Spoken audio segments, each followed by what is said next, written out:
Eu vou ler os primeiros 5 versículos de Ruth. Diz assim a Santa Palavra. Na época dos juízes, houve fome na terra. Um homem de Belém de Judá, com a mulher e os 2 filhos, foi viver por algum tempo nas terras de Moabe. O homem chamava-se Elimeleque, sua mulher Noemi e seus 2 filhos, Malom e Quilion. Eram efrateus de Belém de Judá. Chegaram a Moabe e lá ficaram. Morreu Elimeleque, marido de Noemi, e ela ficou sozinha com seus 2 filhos. Eles se casaram com mulheres moabitas, uma chamada Orfa e a outra Ruth. Depois de terem morado lá por quase 10 anos, morreram também Malom e Quilion. E Noemi ficou sozinha, sem os seus 2 filhos e sem seu marido. Vamos lá. Soberano e eterno, nós queremos te agradecer pelo privilégio que temos de livremente acessar a tua Santa Palavra.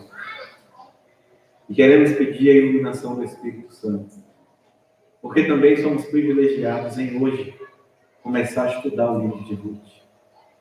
Senhor, que o Espírito nos conduza e nos ajude a compreender para que cresçamos em graça e conhecimento, no temor e tremor, Senhor.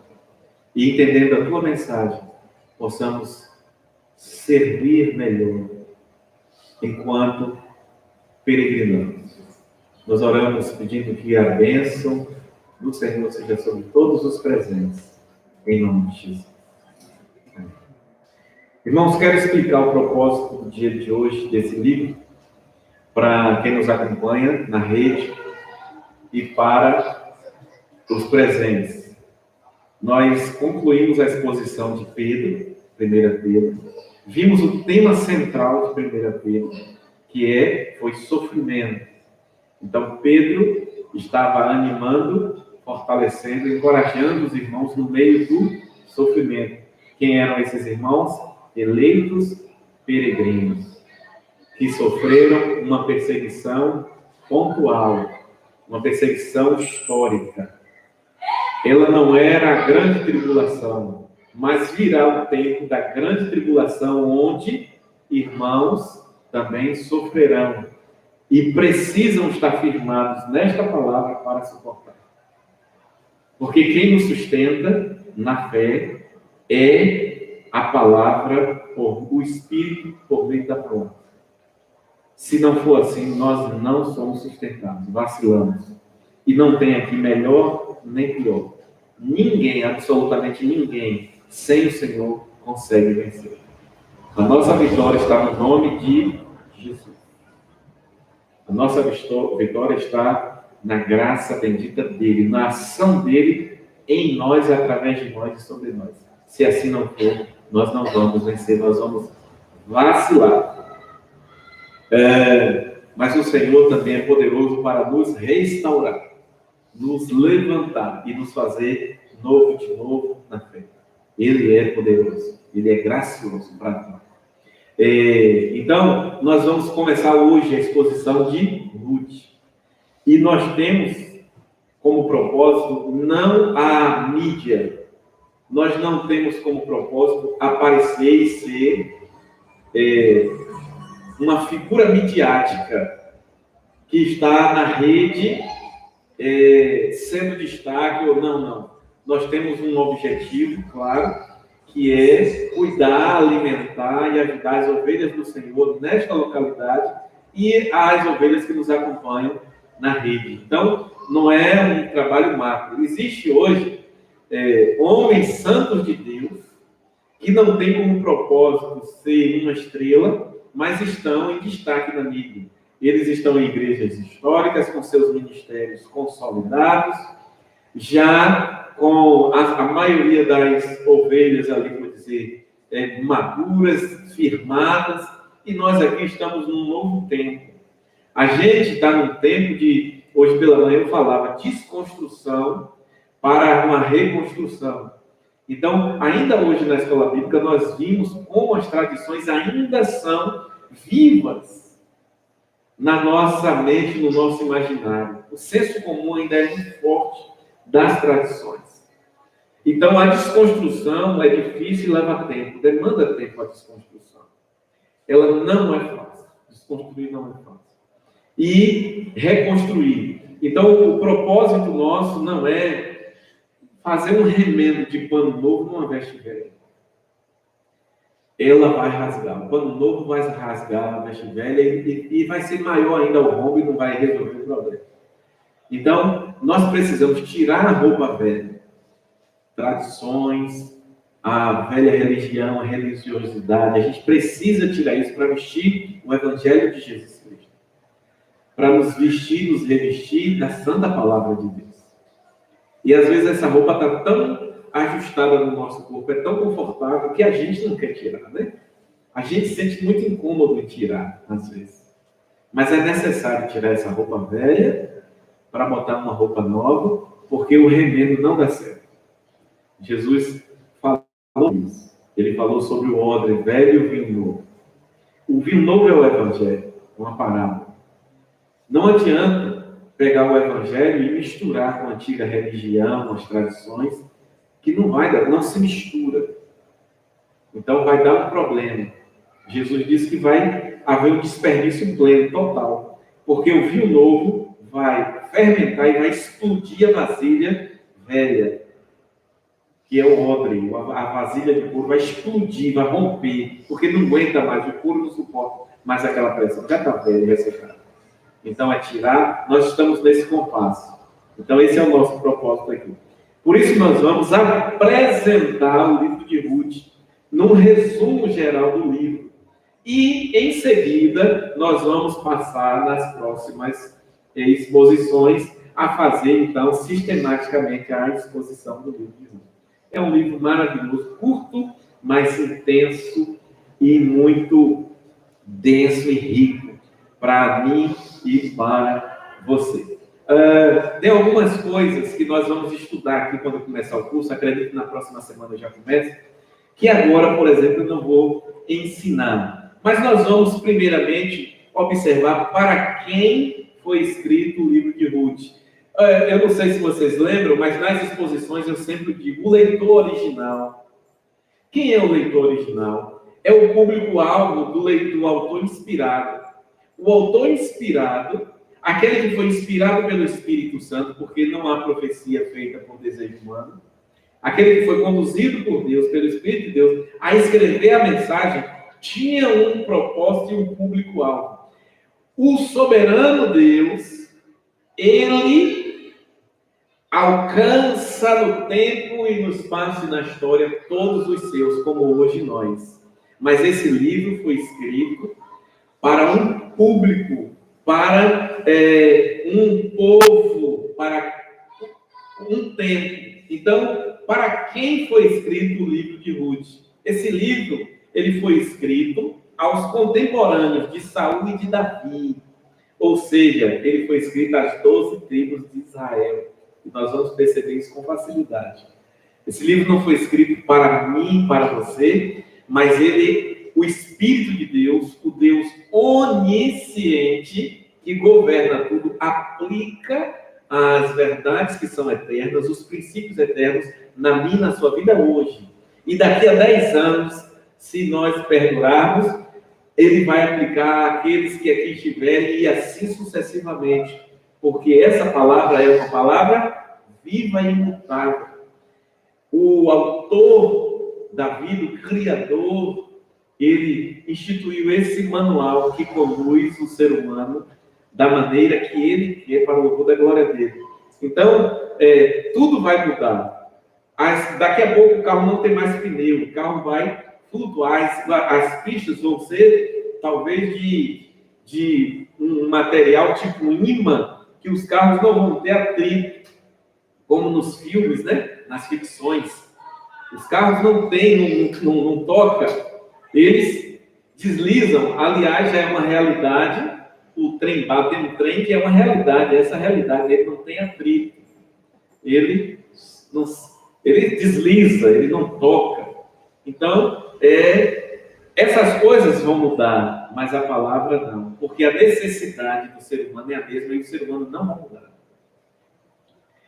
O ser humano foi e é igual. E vai continuar sendo até quando o Senhor fizer plena restauração de todas as coisas. Mas por hora é assim. Por isso que essa palavra ela é imutável. Um senador falou disso hoje ainda, parece que hoje. Ele falou sobre isso, sobre a palavra de Deus, porque foi dado a ele o texto de Isaías, falando do juízo corrompido, né? Os juízes frauda, fecham os olhos, o homem que faz o bem é perseguido. Então, esse texto de Isaías foi dado a esse senador que ele hoje postou o sinal, falando então da CPI ali, que está aquela coisa horrorosa, onde a verdade não encontra espaço e a mentira é ovacionada e abraçada como verdade. E erros assombrosos, coisas escandalosas acontecem, inclusive acusações infundadas, sem prova, sem nada. Acontece. Um presidente inadequado, né? Porque um presidente que é repreensível, está sendo repreendido por erros, ele não está qualificado para ser um presidente, e isso acontece, fecho aspas. Então, nessa perspectiva, vocês já sabem disso. Isso aí, tudo que eu vou passar para vocês agora é muito importante. E nós temos uma mensagem para aplicar nos nossos corações. O livro foi escrito para as 12 tribos de Israel. Agora vamos ver o contexto, que é uma das coisas mais importantes para todos nós. Saul, irmãos, ele foi rejeitado por Deus. O tempo é a contemporaneidade dos súditos de Saul e a transição para o reinado de Davi. 12 tribos de Israel. É nesse tempo. E Saul ele foi rejeitado por Deus. Então, eu quero que você venha a 1 Samuel. Nós vamos ler alguns textos. É cá atrás, amigo. Samuel.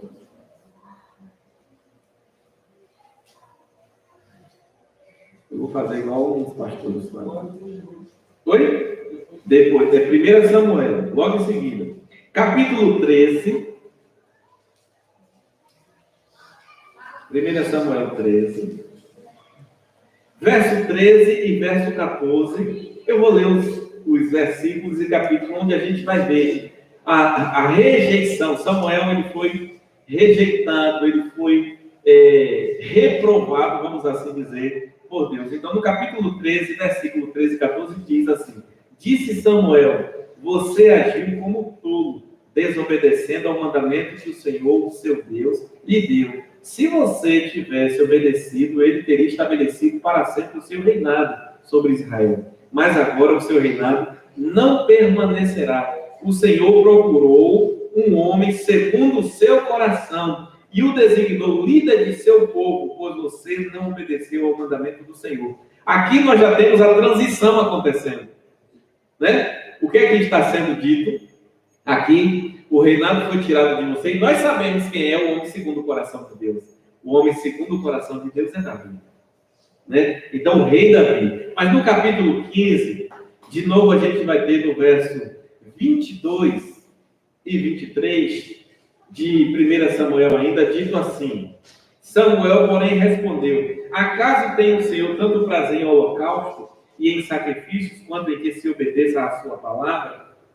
A obediência é melhor do que o sacrifício, e a submissão é melhor do que a gordura de carneiros.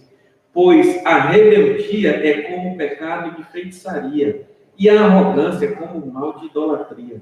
Assim como você rejeitou a palavra do Senhor, ele o rejeitou como rei. Então, está determinado. Mas ainda no versículo 28 deste mesmo capítulo, nós vamos ter, na verdade, no capítulo, deixa eu me ver,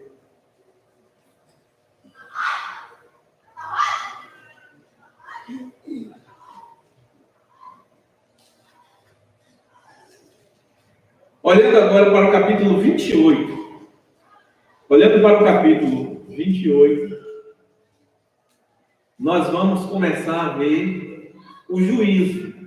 O texto vai dizer: o Senhor entregará você e o povo de Israel nas mãos dos filisteus, e amanhã você e seus filhos estarão comigo. A morte, então, daquele que foi reprovado. Nós temos aqui a morte. Saul foi rejeitado. Davi havia sido ungido rei, mas não havia ainda assumido o reinado. Nós temos, então, o fim de um reinado e o início de um outro reinado. O fim do reinado de Saul e o início do reinado de Davi, que diz o texto: um homem segundo o coração de Deus. É assim que é tratado. O clima é de desobediência da nação. O clima nacional é de desobediência, caos político, caos espiritual e disputa, muita disputa. Em 2 Samuel, logo no capítulo 2, do verso 8 ao verso 11, a gente vai perceber essa disputa. Capítulo 2 de 2, logo à frente. Abner, filho de Ner, e os soldados de Isbosete, filho de Saul, partiram de Manaim e marcharam para Gibeon. Joabe, filho de Zeruia, e os soldados de Davi foram ao encontro deles, no açude de Gibeon. Um grupo posicionou-se no lado do açude e o outro grupo do outro lado, oposto. Eu pulei aqui, verso 8, eu já estava cá embaixo, eu li o 12. Enquanto isso, Abner, filho de Ner, comandante do exército de Saul, levou Isbosete, filho de Saul, a Manaim, onde o proclamaram rei sobre Israel. Assuri, Jezreel, Efraim, Benjamim, sobre todo o Israel. Isbosete, filho de Saul, tinha 40 anos de idade, quando começou a reinar em Israel, e reinou 2 anos. Entretanto, a tribo de Judá seguia Davi, que o governou em Hebrom por 7 anos e 6 meses. Então, primeiramente, Davi começou a reinar no reino do sul, mas não reinava no reino do norte. Havia o quê? Divisão. O clima era esse. Divisão, caos político, caos espiritual e disputa. O fim de um reinado e o início do outro se deu dessa forma. Nós estamos nesse contexto de calor. O livro de Ruth, ele começa apontando para uma época específica da história do povo de Deus. Capítulo 1, versículo 1, aponta de maneira clara isso. É maravilhoso. Aponta assim, Ruth, capítulo 1, versículo 1. Na época dos juízes, houve fome na terra. Que época dos juízes? A gente acabou o livro de Juízes e começa o livro de Ruth. Olha que sequência. O livro de Juízes acaba. Como o livro de Juízes acaba, eu quero olhar para vocês, com vocês, para o livro de Juízes. Eu quero olhar desde o capítulo 18 do livro de Juízes para que a gente entenda e perceba. E a mensagem chega ao nosso coração. Capítulo 18 de Juízes, versículo 1, diz assim: naquela época não havia rei em Israel, e a tribo de Dan estava procurando um local onde estabelecesse. O que é relevante aqui? Naquela época não havia rei em Israel. No capítulo 19, versículo 1, diz o quê? Naquela época não havia rei em Israel. É assim que começa mais uma vez. Lembrem, eu já falei aqui, a repetição no texto bíblico tem um propósito, uma grande importância. E o autor está repetindo. E quando nós chegamos no último capítulo, capítulo 21 do livro de Juízes, no versículo 25, o último versículo fecha o ciclo. Diz assim: naquela época não havia rei em Israel. Cada um fazia o que lhe parecia certo. Não tinha governo. Não tinha liderança. Não tinha cabeça. O texto diz que naquela época não havia rei em Israel. E cada um fazia o que achava certo. Ninguém obedecia às leis de Deus. Não tinha ninguém que conduzisse. Quem é Samuel, irmãos? O profeta Samuel. Juiz, especialmente o profeta de Deus. E onde é que Samuel está localizado? Samuel está justamente na época dos juízes. Quem é que unge Saul por mandato de Deus? Quem é rejeitado, se acha rejeitado, né? Ele se acha rejeitado pelo povo, porque o povo quer o quê? Um rei. O povo quer um rei. E é ele que unge Saul. E ele que unge Davi. E informa a Saul, ó, você foi negado. Deus fala por meio de Samuel. Então Samuel está aqui nesse contexto dos juízes. Samuel está conduzindo. E no livro de Juízes, o texto é claro em dizer que não havia rei, ou seja, Saul não havia sido instituído. É Samuel que está aqui nesse contexto. É Samuel que está nesse quadro. E aí, quando acaba o livro de Juízes, começa o livro de Ruth, com um propósito maravilhoso. E começa dizendo, na época dos juízes. Então, o livro de Ruth, ele está dentro da história dos juízes. Não havia rei em Israel. Cada um fazia o que achava melhor. E o texto segue e vai dizer assim, houve fome na terra. E todo mundo aqui vai aprender porque houve fome. Um homem de Belém de Judá, de onde ele é, um hebreu da tribo de Judá, com a mulher e os filhos, foi viver por algum tempo nas terras de Moab. E ele cometeu um erro, porque cada um fazia o que achava certo. E ele fez algo muito errado. Por que ele fez isso? Porque ele achava certo. Ele achou que devia fazer. Agora vamos ver onde está o erro dele? Deuteronômio. Isso é contexto, viu, irmãos? E eu quero dizer a vocês que eu poupei vocês muita coisa. Por causa do nosso tempo também. Deuteronômio, capítulo 23, verso 3 ao verso 6. Eu vou ser dinâmico, vou ler, vai dizer assim. Nenhum amonita ou Moabe. No livro de Ruth, para onde foi Elimeleque com a sua família? Para a terra de Moabe.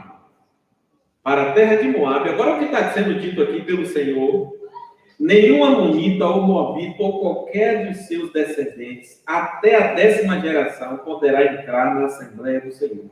Pois eles não vieram encontrar-se com vocês com pão e água no caminho, quando vocês saíram do Egito. Além disso, convocaram Balaão, filho de Beor, para vir de Petor, na Mesopotâmia, para pronunciar maldição contra vocês. No entanto, o Senhor, o seu Deus, não atendeu Balaão e transformou a maldição em bênção para vocês, pois o Senhor, o seu Deus, os ama. Não façam um tratado de amizade com eles enquanto vocês viverem. Então, com os moabitas não tem relacionamento, não tem conversa, não tem comunhão.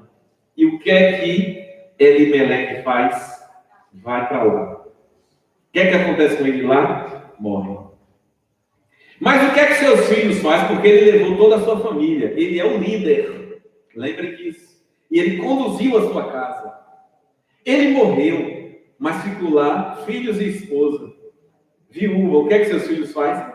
Casam com moabitas, que Deus disse para não ter nenhuma comunhão. O que é que acontece com os meninos? Morrem.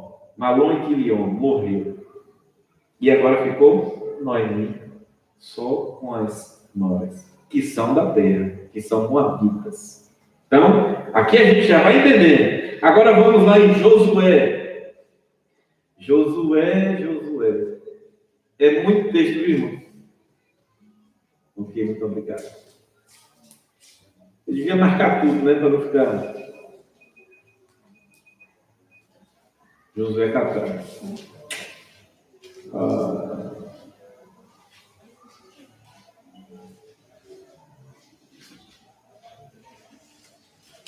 Depois de Juízes, antes de Juízes, depois de Deuteronômio, Josué. Josué, Antes de Juízes, no capítulo 24 de Josué, o último capítulo, verso 1 e 2 está dito: Então Josué reuniu todas as tribos de Israel em Siquém, convocou as autoridades, os líderes, os juízes e os oficiais de Israel, e eles compareceram diante de Deus. Josué disse a todo o povo: Assim diz o Senhor, Deus de Israel: há muito tempo seus antepassados, inclusive Tera, quem é Tera? Pai de Abrão e de Noá, viveram além do Eufrates, pai de Abraão, e prestavam culto a outros deuses. Ou seja, Josué está dizendo: vocês têm uma raiz idólatra. Tera, o pai de Abraão, vocês têm uma tendência idólatra. Ele fazia, Tera, pai de Abraão e de Noá, vivia além do Eufrates e prestavam culto a outros deuses. Eram pagãos. Então, já está sendo feito um alerta. Quando chega no versículo 14, desse mesmo capítulo 24, nós vamos ler alguns versículos, diz assim: agora, temam o Senhor e sirvam-no com integridade e fidelidade. Joguem fora os deuses que os seus antepassados adoraram, além do Eufrates e do Egito, e sirvam ao Senhor. Se, porém, não lhes agradar servir ao Senhor, escolham hoje a quem irão servir, se aos deuses que os seus antepassados serviram além do Eufrates, ou aos deuses dos amorreus, em cuja terra vocês estão vivendo. Mas eu e a minha casa serviremos ao Senhor. De Josué. Então o povo respondeu: longe de nós abandonar o Senhor para servir outros deuses. Preste atenção nisso aqui, irmãos. Aqui está a chave de tudo. A partir do verso 16, dizendo: então o povo respondeu, longe de nós abandonar o Senhor para servir outros deuses. Foi o próprio Senhor, o nosso Deus, que nos tirou, a nós e a nossos pais, do Egito, daquela terra de escravidão, e realizou aquelas grandes maravilhas diante dos nossos olhos. Ele nos protegeu no caminho e entre as nações pelas quais passamos. Além disso, o Senhor expulsou de diante de nós todas as nações, inclusive os amorreus, que viviam nesta terra. Nós também serviremos ao Senhor, porque Ele é o nosso Deus. Josué disse ao povo: vocês não têm condições de servir ao Senhor. E Ele é Deus santo, é Deus zeloso.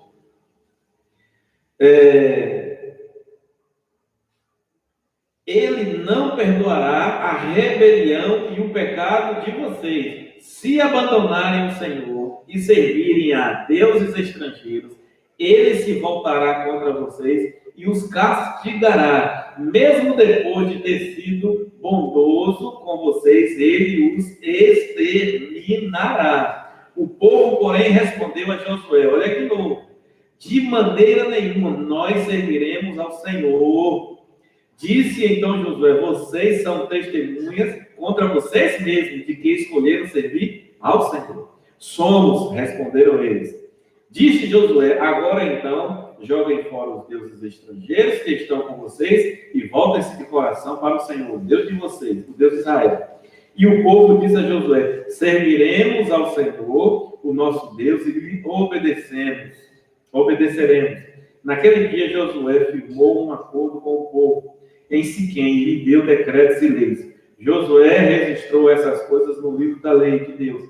Depois ergueu uma grande pedra ali, sobre a grande árvore, perto do santuário do Senhor. Então disse ele a todo o povo: vejam esta pedra, ela será uma testemunha contra nós, pois ouviu todas as palavras que o Senhor nos disse. Será uma testemunha contra você, caso sejam infiéis ao Senhor. Depois Josué despediu o povo e cada um foi para a sua propriedade.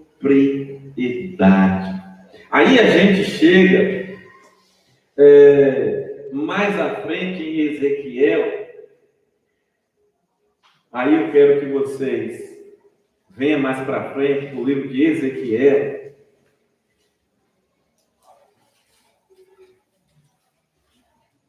e nós vamos ver que registro interessante e relevante.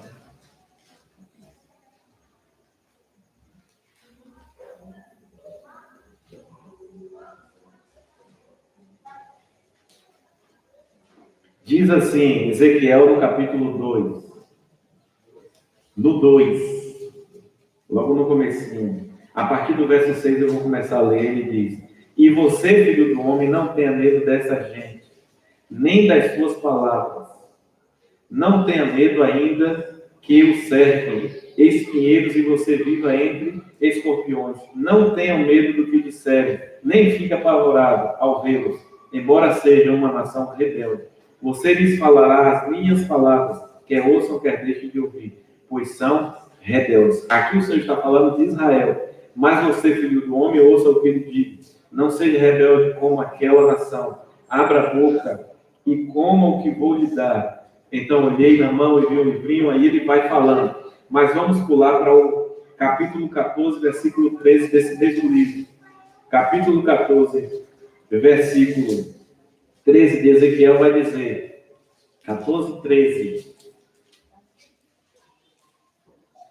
Diz assim: Filho do homem, se uma nação pecar contra mim por infidelidade, estenderei contra ela o meu braço para cortar o seu sustento, enviar fome sobre ela e exterminar seus homens e seus animais. Livro de Ruth, capítulo 1. Na época dos juízes havia fome. Não existia rei em Israel. Eles estavam com fome. Elimeleque foi exterminado, Malom foi exterminado, Quilion foi exterminado. Eles estavam todos em desobediência. A fome se estabeleceu em Israel porque não havia liderança, não havia temor. Vocês estão percebendo? Estão vendo a condução? Aí, a gente tem que olhar para Deuteronômio, porque eu já disse a vocês, nós precisamos, todo o tempo, estar atento a Deuteronômio 28 e Gênesis 3,15. E Deuteronômio 28, vamos olhar para ele, para a gente encerrar esse momento. Deuteronômio 28, a partir do verso 15, poucos versículos, diz assim: Entretanto, se vocês... Aqui são as bênçãos e as maldições. O Senhor, no capítulo 28, a partir do versículo 1, diz: As bênçãos que alcançarão os tementes. E a partir do verso 15 vai falar das maldições. Diz assim: Entretanto, se vocês não obedecerem, ao Senhor, o seu Deus, e não seguir cuidadosamente todos os seus mandamentos e decretos que hoje lhe dou, todas essas maldições cairão sobre vocês e os atingirão ou os alcançarão. Vocês serão amaldiçoados na cidade e serão amaldiçoados no campo. Amaldiçoado no campo, irmão, significa que não vai ter comida. É escassez de comida. É isso. Então, planta, mas não colhe. Dá bicho, dá praga. Morre, não colhe.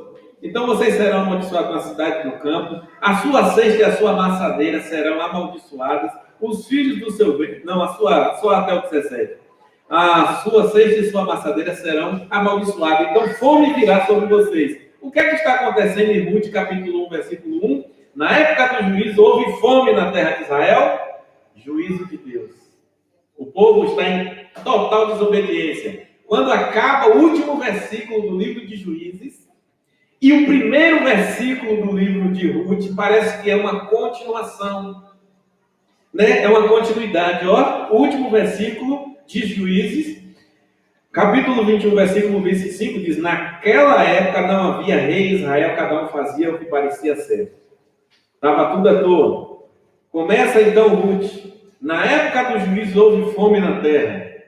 Cada um fazia o que queria, não temia Deus. O juízo de Deus estava então sobre eles. A gente precisa estar atento a isso. E aí Deuteronômio 38 vai informar. Deuteronômio 47 vai informar do 28, viu? É Deuteronômio capítulo 28. Então vai falar dessas maldições, todas essas maldições que vão alcançar o povo e a fome que vai alcançar o povo.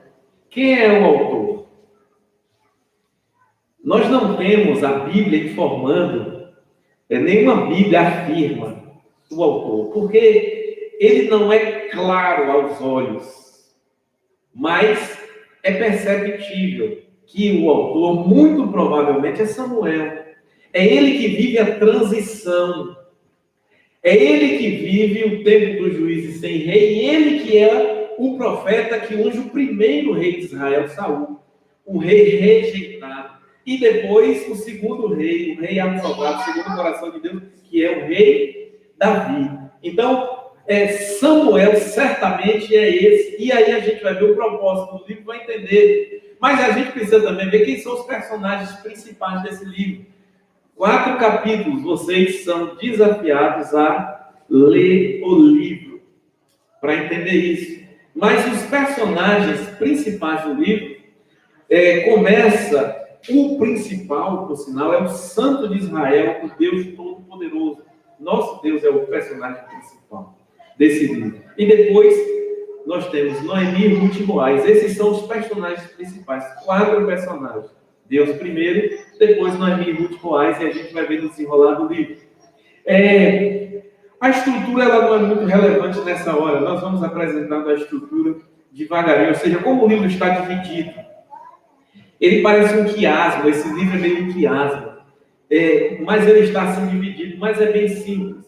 Agora, a dinâmica do livro. Qual é a dinâmica do livro? Pronto, isso agora é que nós assim vamos caminhando para o nosso fechamento. O livro ele começa com um problema. Qual é o aparente problema, mas o problema real vivido pelo povo? O problema é o quê? A fome. Capítulo 1, verso 1 diz: na época dos juízes houve fome na terra. Um homem de Belém, então a fome era o problema. E um homem de Belém de Judá, com a mulher e os 2 filhos, foi viver por algum tempo nas terras de Moabe. Por que ele foi para Moabe? Por causa de um problema. Qual era o problema? Fome. Agora, essa fome tem uma causa. Então, a dinâmica do livro é essa. Primeiro, nós temos um problema instalado, a fome. Aí, depois, nós temos a suposta solução do problema. Qual é a solução que esse homem dá para o problema? Mudança. Ele sai da sua localidade, ele se muda para um outro local, para uma outra nação. Então, a mudança de toda a família para um outro país, para um outro povo. É essa suposta solução. Aí, como é que esse livro começa? Coisa muito importante que a gente precisa entender aqui. Como o livro começa? O livro começa, irmãos, eu li os primeiros 5 versículos, apresentam. O começo do livro traz dias difíceis do povo de Israel. Havia fome na terra. Traz tragédia, morte e viuvez. É uma tragédia nacional e familiar. É assim que o livro começa. O livro começa com uma tragédia. Primeiro, uma fome na terra. Povo geral. E depois a gente tem uma tragédia familiar. Então, nós temos uma tragédia nacional e uma tragédia familiar. E nessa tragédia, nesse começo, a gente tem fome, morte e viuvez. Então, agora a gente tem 3 viúvas. Logo no começo do livro, a gente vê isso. A tragédia está instalada. Como é que o livro termina? Vamos observar no capítulo 4. Boaz casou-se com Ruth, mas o verso 11 do capítulo 4 é interessante, diz assim: os líderes de todos os que estavam na porta confirmaram, somos testemunhas. Faça o Senhor com essa mulher que está entrando em sua família, como fez com Raquel e Lia. Aí quando chega no verso 13, diz assim: Boaz casou-se com Ruth, e ela se tornou sua mulher. Boaz a possuiu, o Senhor concedeu que ela engravidasse dele e desse à luz um filho. As mulheres disseram a Noemi: louvado seja o Senhor, que hoje não a deixou sem resgatador. Que o seu nome seja celebrado em Israel. O menino lhe dará nova vida e a sustentará na velhice, pois é filho de sua nora, que a ama e que lhe é melhor que 7 filhos. Noemi pôs o menino no colo e passou a cuidar dele. As mulheres da vizinhança celebraram seu nome e disseram: Noemi tem um filho, e lhes deram o nome de Obed. Este foi o pai de Jessé, pai de Davi. Que coisa gloriosa como o livro termina. O livro começa com tragédia, fome, morte de um vez. O livro termina com dias felizes do povo de Israel. Dias felizes. A gente vai ver que no verso 6 já fala dos dias felizes do capítulo 1. Quando Noemi soube em Moabe que o Senhor viera em auxílio ao seu povo, dando-lhe alimento. Ela saiu por causa da fome. Agora ela teve a notícia de que Deus visita o povo e agora tem comida, tem fartura. Mas a tragédia está estabelecida, dias tristes começam, mas encerra com dias felizes, encerra com casamento.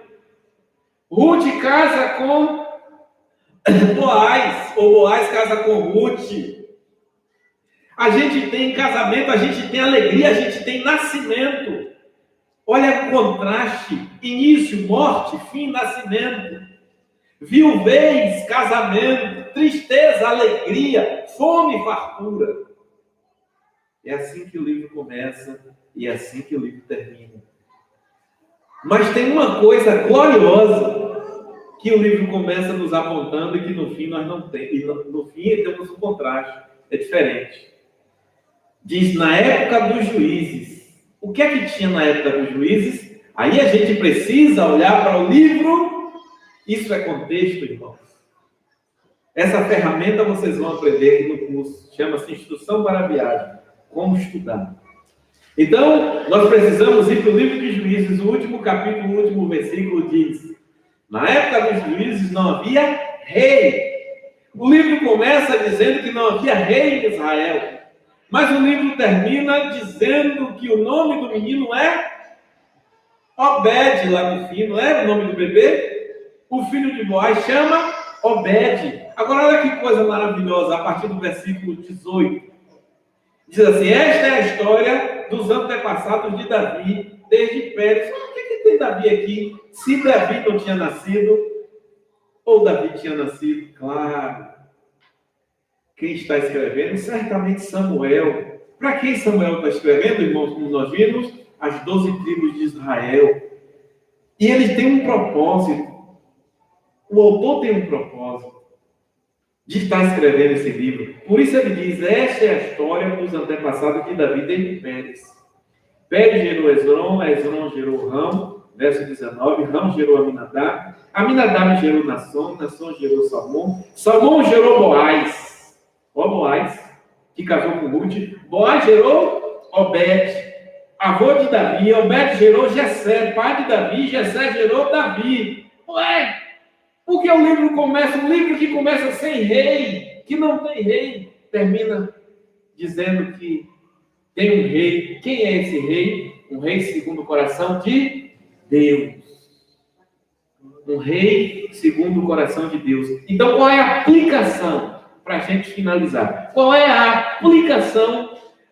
Qual a mensagem para o leitor original? Aqueles que estavam lendo Ruth, aqueles para quem o autor inspirado escreveu e entregou essa profecia, essa narrativa, esse livro. Qual era a mensagem para eles? A mensagem é a seguinte, irmãos: aqueles que buscam o amparo de Deus em sua aliança são conduzidos ao rei escolhido pelo Senhor. Rei de Deus, e o rei de Deus aqui é Davi. Quando Saul é rejeitado, o Senhor diz que o Senhor já escolheu um outro segundo o seu coração, um rei segundo o seu coração.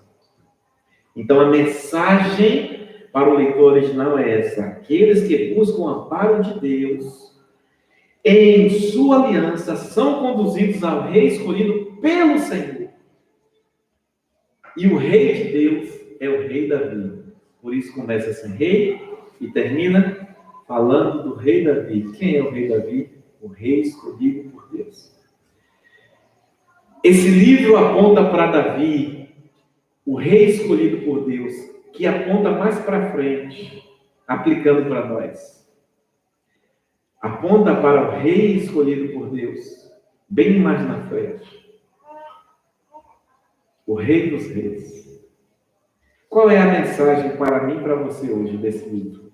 Qual é a mensagem? Qual é a aplicação para nossas vidas? Desse apanhado que fizemos, um apanhado breve. Capítulo 1, nós vamos ver a soberania e bondade de Deus. No capítulo 1, nós temos soberania e bondade. Deus é soberano. E se o povo falha, o juízo vem. E o que vai acontecer é o que Deus determina.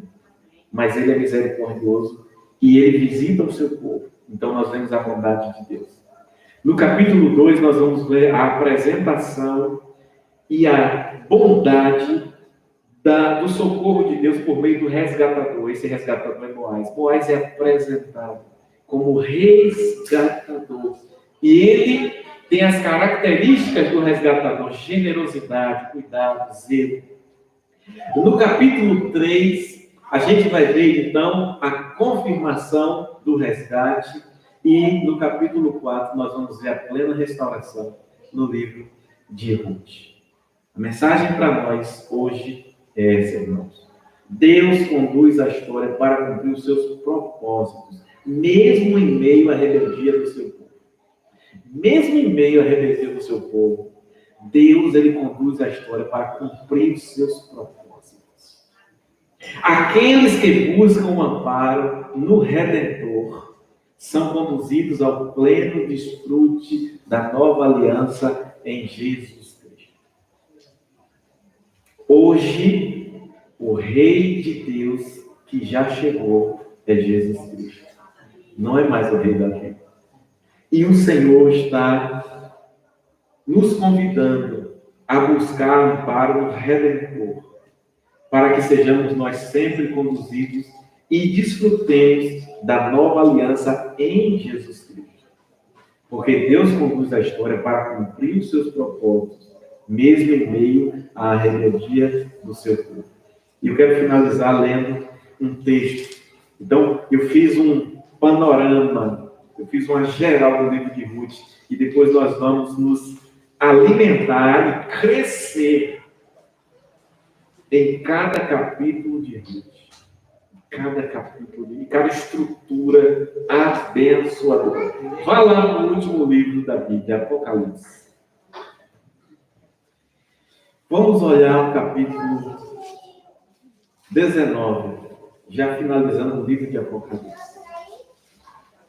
Capítulo 19, na verdade eu não posso acabar nem com Apocalipse, porque eu disse que ia voltar em Gênesis. Mas eu volto em Gênesis só citando. Apocalipse capítulo 19, do verso 11 ao verso 16, diz assim a palavra de Deus: Vi os céus abertos, e diante de mim um cavalo branco, cujo cavaleiro se chamava Fiel e Verdadeiro. Ele julga e guerreia com justiça. Seus olhos são como chama de fogo, e em sua cabeça há muitas coroas. E um nome que só ele conhece, e ninguém mais.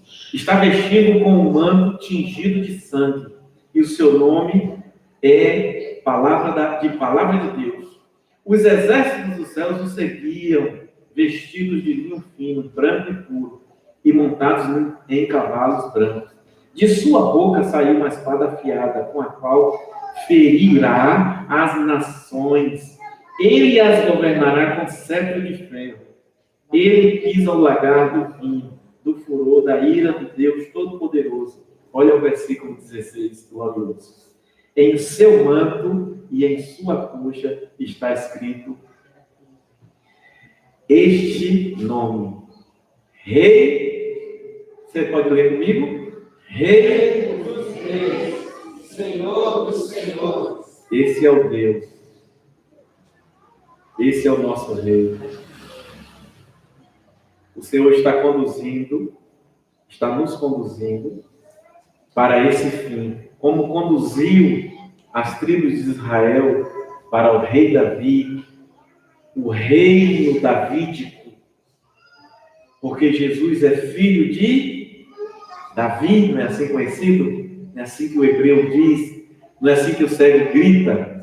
Jesus, filho de Davi, o rei davídico, o reinado davídico eterno aponta para Jesus, o rei dos reis. Nós estamos sendo conduzidos na história para esse reino, porque ele é o nosso rei, o rei dos reis. Nós, quando começamos, lemos Gênesis, capítulo 22, versículo 7, versículo 8, versículo 13. Versículo 7, Samuel fez uma pergunta, Isaac fez uma pergunta a seu pai: cadê o sacrifício? No verso 8, Abraão deu uma resposta: Deus proverá. E no versículo 13, nós temos o sacrifício preso no arbusto que Abraão pega e sacrifica. No livro de Ruth, nós temos um começo trágico. Uma história que começa sem governo, com juízo, sem rei. Cada um fazia o que queria. Mas Deus proveu um resgatador para o seu povo. E esse resgatador no livro de Ruth, ele é Boaz. Boaz representa. E Boaz é o tataravô, né, de Davi. Ele é o pai de Jobete, que é pai de Jessé, que é pai de Davi, o rei para sempre, de onde vem o rei dos reis e senhor dos senhores. Vocês estão entendendo como a história está sendo conduzida pela Santa Palavra? Vocês percebem? Esse livro é rico demais. E vocês sabem de onde é que sai esse povo? Eles são de Belém de Judá, da tribo de Judá.